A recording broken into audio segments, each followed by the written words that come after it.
for Yamamo, Ahama, Bebra, so Mamuni, Amado Bison, Samoa, Yakeke, and it was some television, so ye bana, ye de Sumo, and their brother, a probosome de Tosso, you know, Amiensa, Sauti and Cow Bruno, and Yafumantam Nemoa, a higher Sompa 98.9 FM, Sao Bruno Istia, Sompa 90.7 FM, Kutemo, and our Santamantam and Potamun Sono, Sompa 93.1 FM, Cremo, area, and some Siano Dosso, not personal. Posini Mampeni, Aquacopie, Alata Bonteso, Nigeria, no the Atuga said Brasso, said Bibrema Mayinabe Kabomu, and Yakosibuneka said terrorism, no, yet me it was here, will be Bremasi. Dr. Abu Sakara and Son and some for a Casana Water, Simbimu, at the Activias. Yadumbako, Efigasia, Sokoria Baton Persias, Yates a contract, Biako Krobia, Yafan said Figasin Tunkumso, so Quaqua Yejuma, Adishi Wukrumono, a pump contractor, no, at the Assemuntia. They say, no, why, and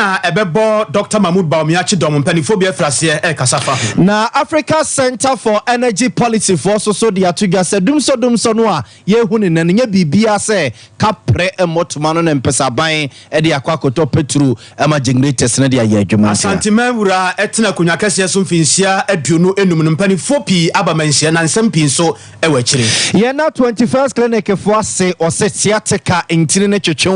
or do any more doctors were necessary. One by Yahweh Ediama Mizu, and in 5G drink Gusua Yanom, or ye wedding ya, on your beer 2 and more part. Tabita clinic, yes, a banner diabetes, no prostate ya, for natural hormone and share informal, and a 3A Herbal Center, and a 3A cool capsule Sabegaso Kokuno, a CB2 Masia Ashe, and cloud internet Ghana Sosono, a banu internet one somewhere, where the coco danwa, obey Yahweh Amo internet papa no ding, nan was ye mamia bay, say we watana say. Ewo eyetano so apatrapa new site onomo na yade bia de ano de hu de ano sia yese ye ntoyade ya to ama wabusu enum no for ne ekire honum no fedru nkan ne nwane emfiri ne pedua ne nwaku a ewie yi wo mobo ekide mobo adonte ama ye vemu a ba bia wo bia no ewie yetimi aba ne aba besum wo eno no ye ne so ayesum awie nana ya bo amale bia boga awie me ne nana kwabna kes amzafo ye nye brain na fe nsam no mobrodo ntwo ye ntutu na sre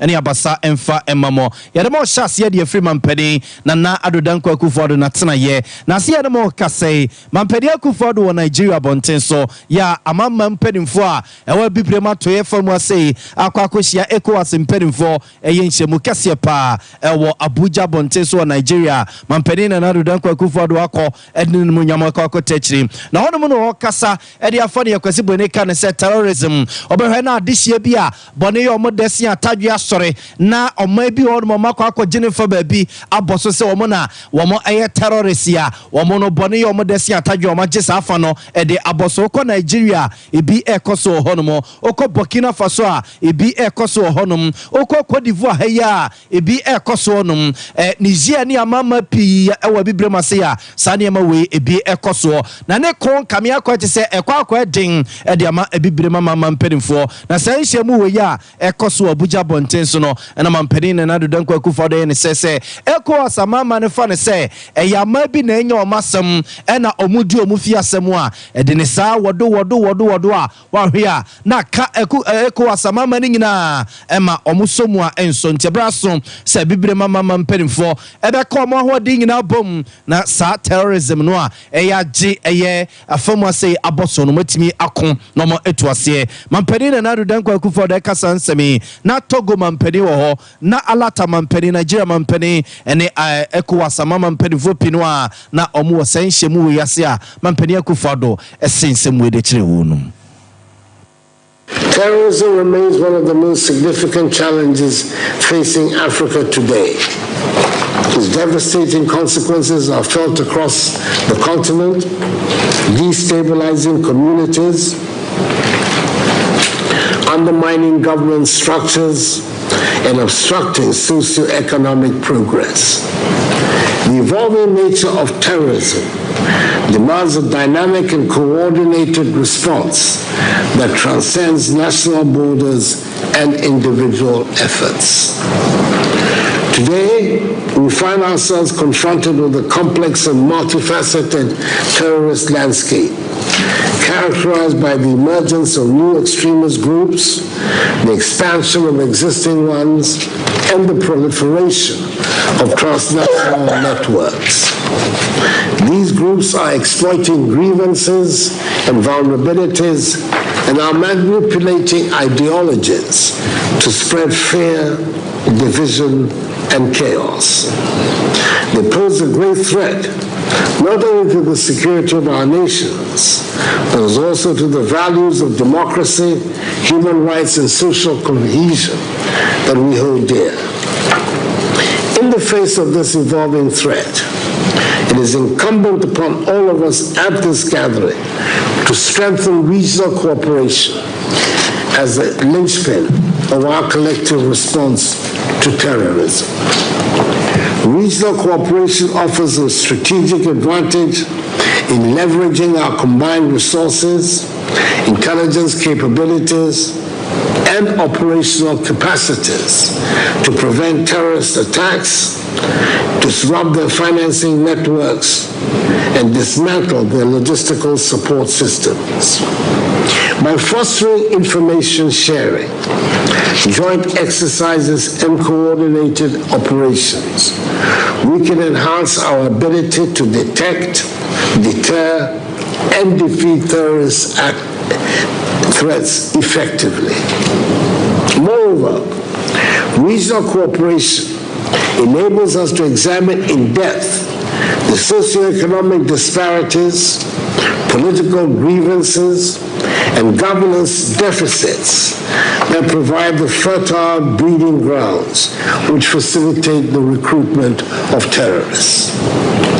By promoting inclusive development, good governance, and the rule of law, we can undermine the appeal of extremist ideologies and create pathways to peace, prosperity, and stability for all our citizens.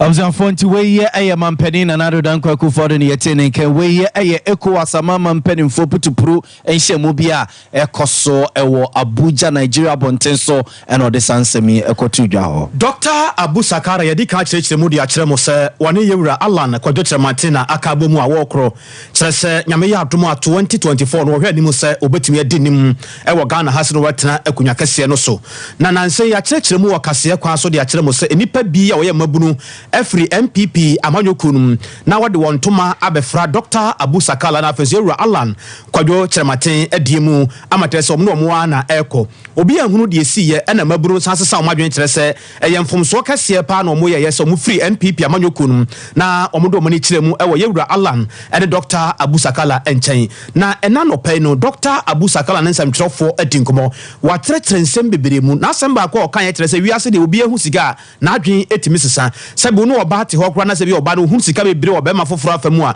sebe nye oba wadwene kwa animu pa no a na adwen etimi sesa wanhwe ya obeja wo honti san kofo we no a omo ba ya omo sa akono eye sika ne de wo mu na no ka ho bi ama ne Yewura Joseph Amoa asante mantem ha se sa maburu no ya okoya wosa ba ye no na woka ho ye ne tinko mi ebusa na se papa de keka kono wate na wo kyire mu san we will not take time na even if na we say time so then your number to have your crowd we say time so and I end me check your foundation they have to that 2000 to in any case so this is a ramp you know popular cause Madonna you know very well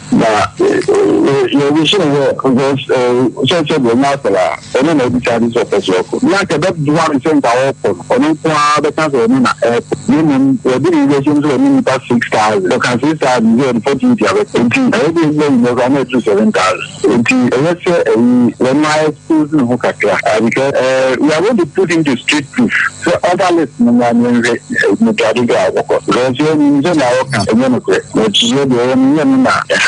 focus you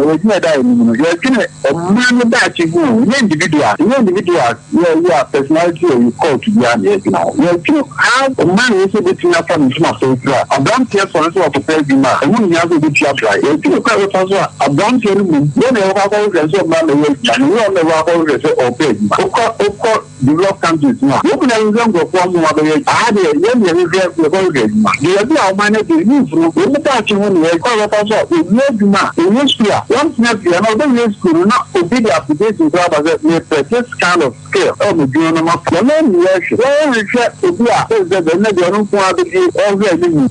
after thinking. Na eno akiri ebusa yewura Alfred Ababio se momo bai na mosako moso mo kansembe Asempia between me and movement. Asempia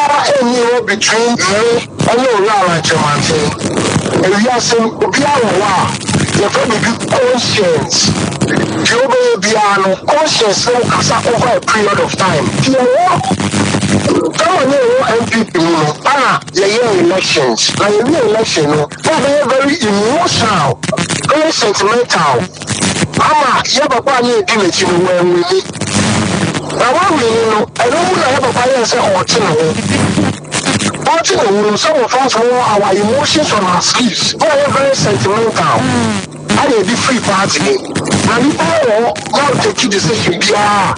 to be accountable to yourself over the period. A decision you have to take a year and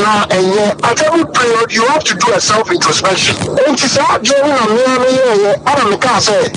now that the dust is settled, things are very clear. I believe, sir, my love still remains with the New Patriotic Party. And without love and woman New Patriotic Party, I will not want to do anything to tarnish the image of the party. And where I'm standing now is exactly the opposite of what I don't want to do. And just so be a say you send me to Amokika. Sika in bit 6,480 people are calling. So we are sure say by the end of this week you do 10,000. I'll be very grateful. Also yesterday the database 6,408. I will not sit here and talk about movement for change. They gave me an opportunity that has opened my eyes to understand the political landscape very well. It's meant now endure my time because I don't can be informal. But what I've come to realize is the cost over for my MPP stand store. For young former and Dr. Abu Sakara ni Ralankojo Chiremati woman semi ho na fe former Vice President Dr. Alhaji Mahmoud Bawumia na tena ye. Abusiansi ene mo kase Ghana mampeni abedi eche Dr. Alhaji Mahmoud Bawumia eni omayimu a wakwa kopie Italy abonten so yentetia yetetie ene se Vice President ifri omayimu ye ene day ya eye popu kronkron ena atonsa ede afre Vice President Dr. Alhaji Mahmoud Bawumia se omra na benu nkomo bi enkoso na sa nkomo we susu no enkoso eye popo kunkra bobo anu nko yatese empenimfo pi ewo Italy abonten so a Vice President ko awokoi woni omo ebekwa akosia no omo akwako bonko ma atwetwe nkomo ahwese omo de niam begu akwam ama oman no ye ne Italy man nkita hodie ene Vatican kru no nkita hodie ebetu empone se yasa ne nso a efimra pop konkro eba ye no ade ba ko na ne eku pa eye asumji enkabomu ene entiasia ewo se edi ehun ewo nipa nyina entem ene yasetena mu na saa dewro no a pop konkro ebo ede efa saade no ho no ena office baby a edru no o se otonsa ede fre Ghana ya mampedi abedi echire Dr. Alhaji Mahmoud Bawumia ema oba Vatican abonten so na benu nkomo ene entutue pinu a etimi ekoso krata we Vice President Dr. Alhaji Mahmoud Bawumia ne kasamafo ene ne boafo soronko Dr. Gideon Boakon ene de nsa ekoko hyase o se Vice President ko awoko no woni abamu mpedimfo pinu a ena akabomu a womo ekosa akwantu we ekwakohwe akoprimpuntu akoprinkanko akoprisika ene papa ede abre oman no Vice President Dr. Alhaji Mahmoud Bawumia kwa wokui yentete ene se so don for yadom na kachama da bojo mogede mafusane ni antiate nkabone bia odon for yadom a echine eye uko na de chie eye yawada ya April bosome de toso aduonunum amanfo ani da kwan se otwedi ampo nyankrompon ebekra ye vice president okodi ataban so na wasaso ede na ababedro mayimo asumjem entisia no mo kase de mampani abedi ekire Dr. Alhaji Mahmoud Bawumia eni omayimu a ene ena odane ni fro omayimu a eye popu kronkron ena tonsa ede afre vice president ene empanifo wodo pia omo ewo itira bonte so na tonsa de afre no a woko akodi nanu odofo yadoma yawada eno besa so aba omayimu eda so agyina mu o Dr. Alhaji Mahmoud Bawumia ensensem wa yedi ka to aba de amano awie na hwan na boni chidom na wone no akro ensem no de wate bebredi ni so de wate bebre pa Dr. Richard Ananenso ede na no ato no okyerese ba bia beduru no de ehadwen sese no kamia kwakoye se de obebo Dr. Alhaji Mahmoud Bawumia chidom no sese wo sika on sabetumi aka ye di ano sa de ye tomomoni ewodwemu eyade se ehadwen pa ye ntene nsam a ode amayen strange, very, very strange. And the way ways to say,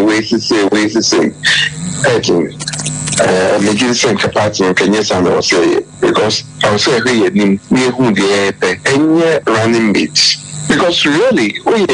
vice president, we don't have much power. It's just like so we vice chairman of a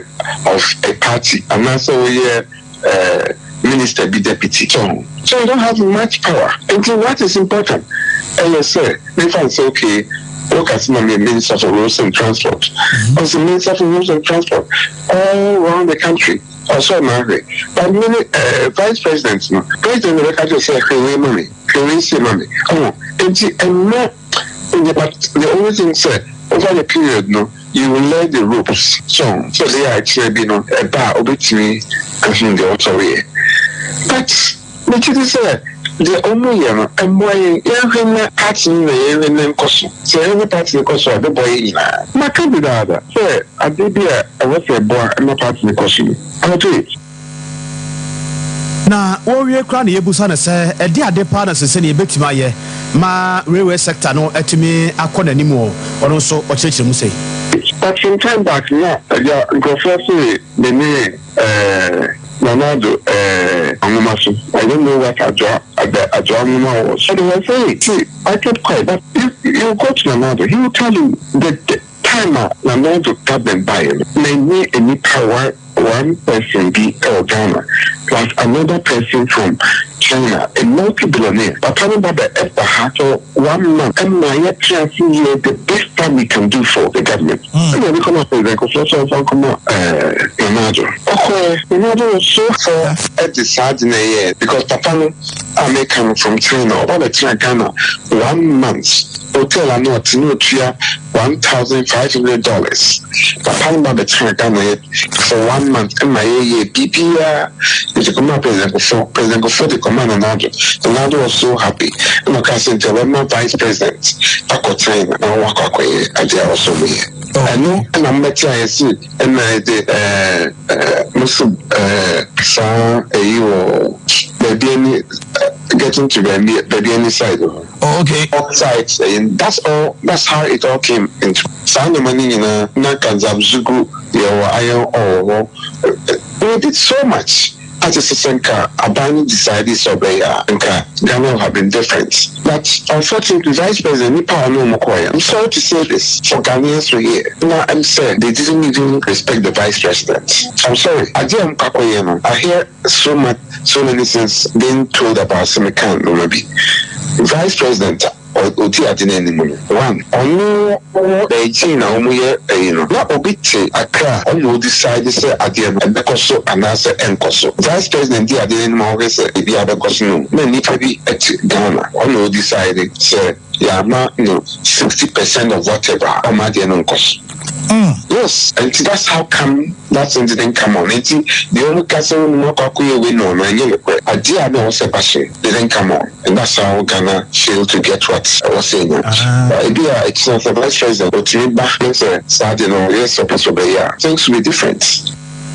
Opani brebi atwamu na wone oman soafo a wohwe akwan afen so akobadi hu sensem so brebi atwamu kura no na woye marasebe dwone de made sey ya won hia so asantimantem Dr. Richard Anane ya de mo free vice president Dr. Alhaji Mahmoud Bawumia semi hu ne de ma konsam fufrum ya de mo ekwa figase asokore abato empesua so ne kro bia ya fe na figase ntunkum so abusia entete abato so perfect nsantwefa prono so ne se adehye wo kromo no masore ayeye kire ede etia contract bia mo ede afigase ede ko ntunkum so kwan ama no se wonkonkoye no adehye na sore ay demonstration apam contractor no ede afri kromo no ma adeya omo so omo kai pa gara ma adehye koto santre wando godogo lai adwa mempra koso me gale to aba 2016 ni mu a yeyi mampani na nadu danko akufado wachima PSC be ma bo ada so me mampani no a ena contracting empedifo ede ekwan ne ma no obegira kwa no so bia wode kokwasa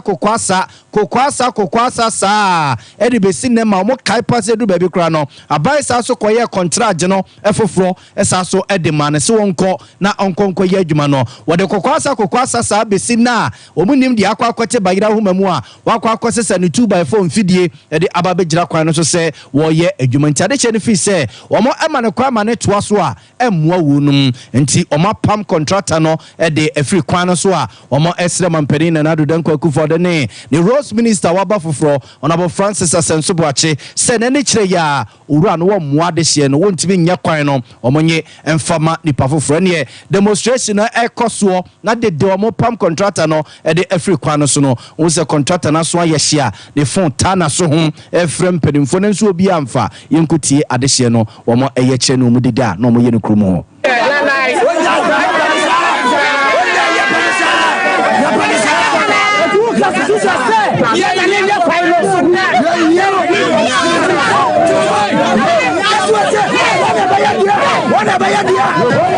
Mama people are tossing you na no me. Misa ma baba madam for. Na mo kra de eye ba. Ya ba ya kwan. Mama na be kuma pemfo. Akum kwa. Akum tunkum so for de. Ya sa ban se. Yes, baba ke mani che. Onyai. Madam.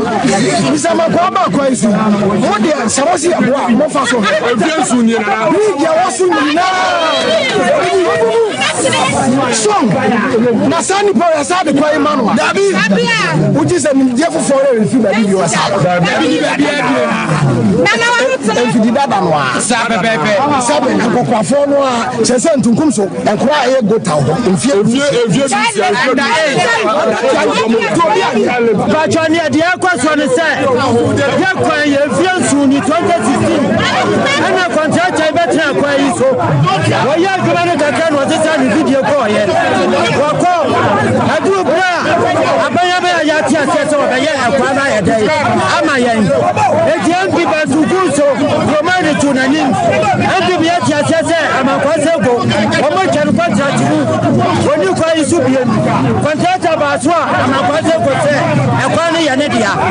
etiam ma fo be ye ma ye no ene no sa be ye dia etukuso ye be kwa ye so ba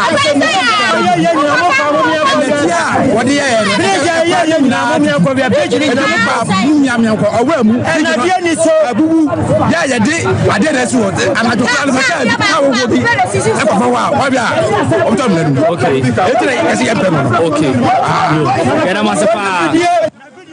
Observe fonti we aya adehye wo afigase ntunkum so ye wo afigase asokore abato mpeso ya so e wa santimantem ya enra ene enede koso eno no gazi konde sai afigase ntunkum so didinu ademum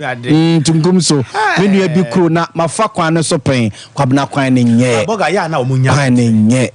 ya contractors boga ya na nye omu akwamna bia na anya wo de wonkwa ne contractor ye ma osika boga ye omu awo na nya wo na ehwan a ensem wo hye wo hu ne contractor no hu eguna funu no mu egum so obie so a aban ni be na wo de uchewe o mo se bridge a wo ye nyina no akwa no kra wo nya nwie na start say na ne obewi a wo beko etiwe ya de sie no o mo nsem no no abuso ya de ka kire mu de a kire wo se asantima wura betena akunwa kese so no finsia aduonu enum ni yamana na tirim kwa pa mpanifo pi ene ofiri akirikyiri na afenso ba bi ben na wode oni akire mu wa santimamu manhia efikesie mu wonya ka manhia efikesie mu so de a amamre amane ahodo adoma komasam paninsam tetensam de usua bi de bi ka wo de ho na watimi akọwanim e wa abrabom na eno ada ye kyirikyiri mu de kyerɛ wo sɛ ba hemanom ahodo de mu kyerɛ mu nuane ahodo akaw etonom ne tetenuane no osan enua bi wo ha video no kura no na wo se yewura enam a na wo hwenuane no sade esi etie na empanifo bi a obepie mu ewase no e maame akosua frima osei opare chief of staff obepie ase na ebra oba ye no abaso body no de ma asantemeru ase nyamia nim nie ewiase onipa ya ade a ose ayeye pa o kire se no ankasa wo asantemam kura wotimi de yewura ehoahoa wo ho eno eye de dikan ebie mu nsokura no se obekọ dwumadi ahodo bi ase no mo se ma ahodo fira santemam manhia fikesie mu ma ahodo ba dwumadi bi ase a wotimi se cancer manas meeting bi kura na ekoso hum se ma ahodo de nyina no amanyosem ma wom bibia dibira kase ne nyina no yewura sunsumu a ekata santemam ne masa ade no eba nti wo boy yewura baso papa na wama no etirinkwa 25th anniversary eduonu numu a wo betna sikedwa no so ema wutirinkwa sanse waye bi ama santeman na waye bi so ama Ghana nana wo betna akonwa yesu ema bebre wo ho a waye efa apomudini mu o nana nsen kurara jumakesi a wo de asi wani so a ye friend no Hill Confanochi project famous education fund wayama amobro wafo anka wo abin nanso so omuni kamafo omuni obia ode wo beko school wada romenti wama won etumi akọ school ayema ehia na free wo ankasa sanse dia wo yeyen dia waye aka obia bom wahye yenimonyam wama yehunu se ye ka ho a eye enunti edwa ya boi aseda kese no so ebi ma wo pa na me de adesrede kakra bi tu wanim otumfo mesrew uko ma shebedwemu a onananu ne doso wodie wo mu eye 47 onananu ye 47 ye di affirmative action akoto parliament bintumi kase mema no doso si mantio ade no ese de aka ho na wada roma se de wasi apejama se de wasimi ahwe amasanteman ema yensoso yetumi gina power no tumbi na yento yema affirmative action no enye embra ewo Ghana yamame akosua frima osei opare chief of staff na yetini nkan na ye wono nkwa na ba honum National Women Organizer edema NDC amanyoku no yamame hanabisiu ono nsoso eba asie bi nsemo a wode tu dwa no eyesei the girl child nenti me and go school say ya masa John Dramani Mahama scholarship na no de ma emma mu ya de e wo science na obusiafo ebe ye da yeso azoti ase eba na mom ye de Jesus santimem tu fakasa na me nyi ni se me wa ban ma e wo so tumfo na me kantre ma ban se adie we munjintu mama I will fight no man be present am otumfo se na nei wada roma oti kokoso na no otumfo be men na asante hene asante manra wasam na ka na no na we se bi won fitiro anti matutu meka makonkoka asum wa yeni ya me meka ntre se onkoko me am no ntokwa mame. And it behoves on us as women. So regardless of your political party, stand up, stand out, speak out for the well-being of women. And you can see a bit now, or any be an title for like I said, on can be my bi o ye na femuti enu nti no decide we ama o nyina ba hima ho ayefe enuane mi medibia ensafu the tournament me and media cow media piti media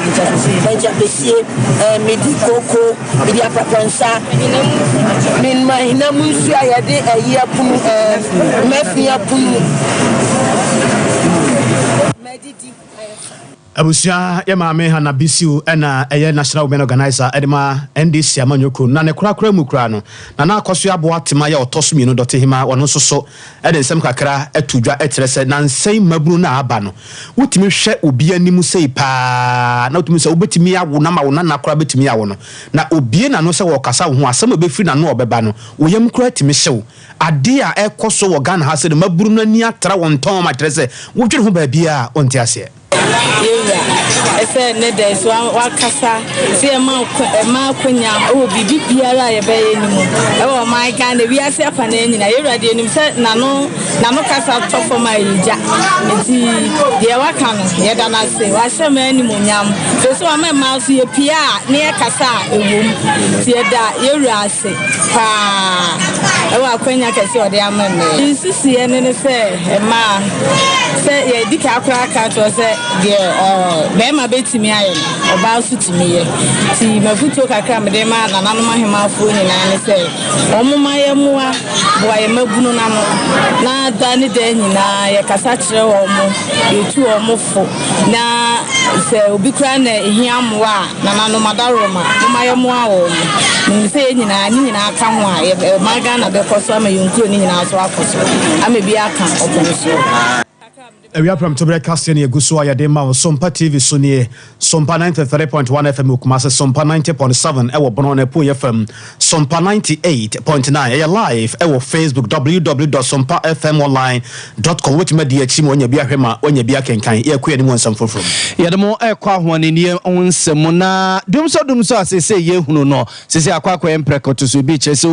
isigifo ne yesi wo mo transformers ni bia asese ye overload no mababemu a ene nam so meja atoto binim akwakofa wedum nyina bebinum so chese entisa eye kabrane a mampani na do dan kwakufa na MPP aban de independent power producers no na akofa wedum nyina so bebinum so chese enam wono mo ba bia na nsuo no so eto no kwa na nseda nkogu akosumbo ene buinum kese obi e Canada sa na eno na African Center for Energy Policy a ejenita from say A7 penimfo ba kire se ba bia o man na dru sese no a enkane na koye so na edum se me komtoy no free se abani ni kapra wode kwakoma independent power producers no amomode atoto eye petrol ni diesel and then from ajawi sabwa gas akwakogu omo generators no mana ye adwuma amankane no abanti free bibia na omo soso no mfa so bo emo bia se ECG fo no a omo no nkane no omo ye wi a omo de bro omo ton ema Ghana ma de hye wo so omo hwe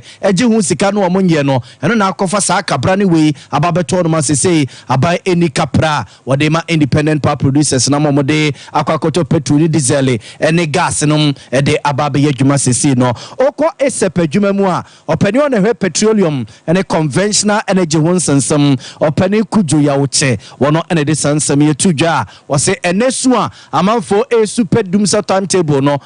akwakobasa na baby a ye kika konokra de wa hwe a dumso no ano ba be ye dia ye hye eche de hu no ene sese. Everybody is experiencing it one way or the other. On a personal level, last week, 4 nights out of the 7 nights, I slept in darkness and in very uncomfortable heat. So as consumers of the utility, our experiences, lived experiences, really trump whatever narrative is being pushed out there. And the current narrative is that there is no doomsaw and that the problems are localized. But I struggle to see how localized problems are pervasive all across the country. And it's not only an Accra problem. Kumasi, Takrady, even in my village, the problem is there. So we have a problem that we all have to agree on, that we have a problem. At least the PULC has come out to debunk some of the earlier things that the ECG was telling us that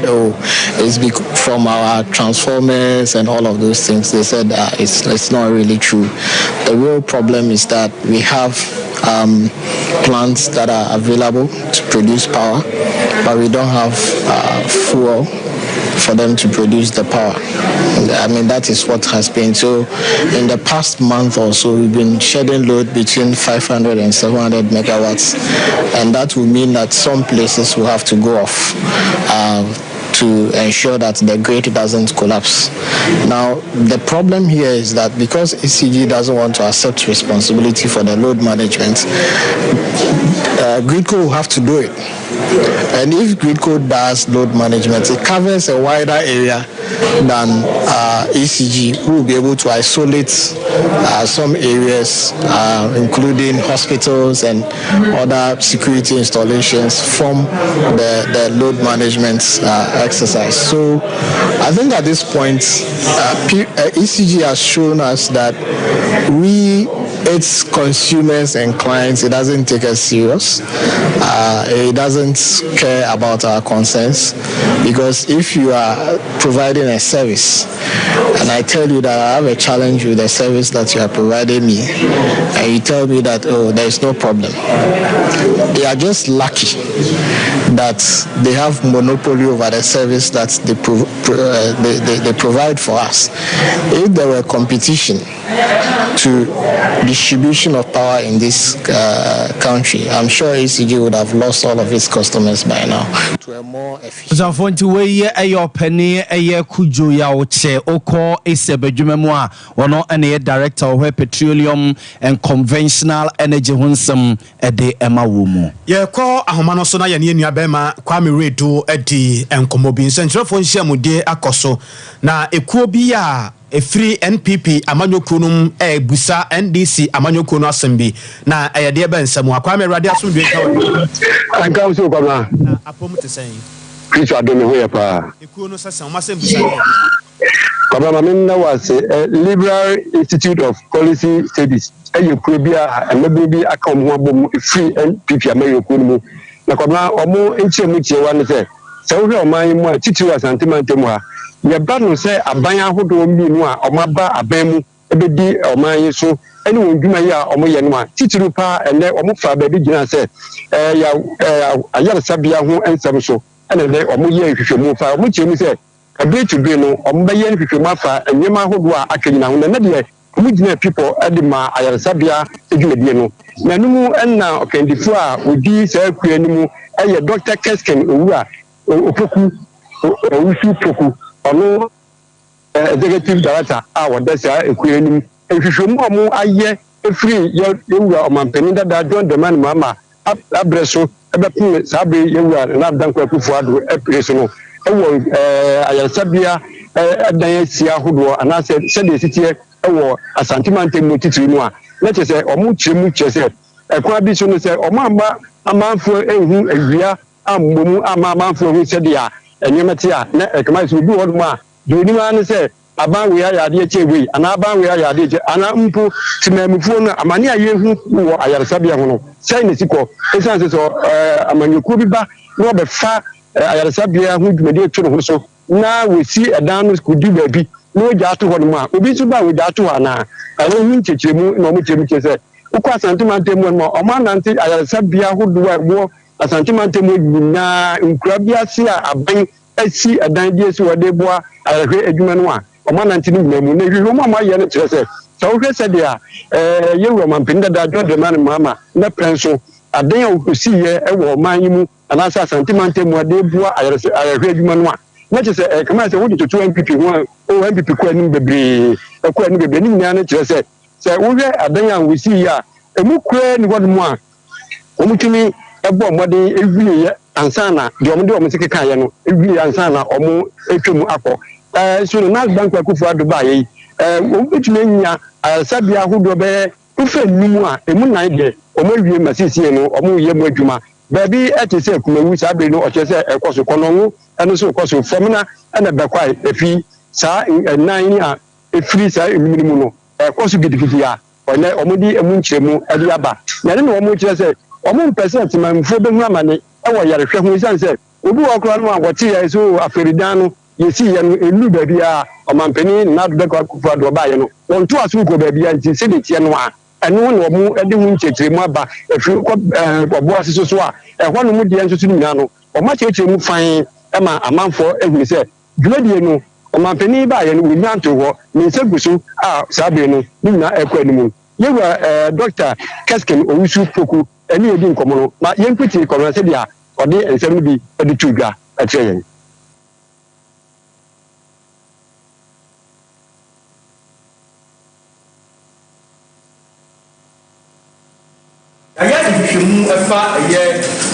the health sector was answering. Now, the entire said,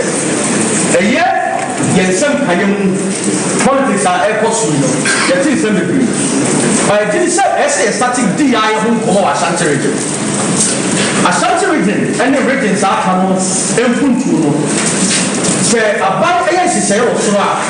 not as a say, about Faswa. As I say, I don't pass one you know, I will not number two. Now say, about a year, health policy was so, not a power crack as well. Not so bad and bottom, but in the hospitals. And they have not going policy, that's what they say. So the idea can say as a think tank, you believe, say, you're having a regional based discussion on a never abide that or yeah. Awia me kanfo de ama wo se mizo de afra ne de yem fraye e wo ho ubodin a de wo pe no na Dr. Silas aboa na waye ho adwuma kama de ama wo ba bia ye ton ano ne bia no wo se wo hwehwe mizo na afen so 5G eja wo mpa 0246270221 0246270221 ema wo rempi se ebrenko bi afe na ekobodonko obetimi di wani akire mo yankrabata bi ebenwo na wa basiatica expert no ane ye ne yankasa 21st clinic ni yare nka ye bi eka hu bia nso ye hu adwuma abusuamantam dunsia ne nyina na ye wo honom nti wo kwa yare bi ha wo bia ne hwehwemu bia wo pese wo ye fa wo nipadua ne ho no ye be ye ede ma wo 0540311311 0540311311 awiai me kanfo de ma wo se bia woni mo bia ne sisi ne ya ayemtim koko na ehano a koko ba wo so a woda wo na uyi wani a enye betete wa bra bossa 3A Herbal Center account ho dia wode eduro abadwa so koko master no ankasa ba bia tondro bi te se Misty Herbal Colin Nag Danny Herbal and afen so apidang na no wo so hwe 3A Herbal Center no duro efe ne se koko master no ya eye ni padua no mu adwuma e bo adwuma se enkonya 0546 107107 0546107107 ya tun krato ni abayaba ensempia ka kira ya de besoso 21st clinic aye sciatica expert sciatica no o nurse na wo to ase na fa wo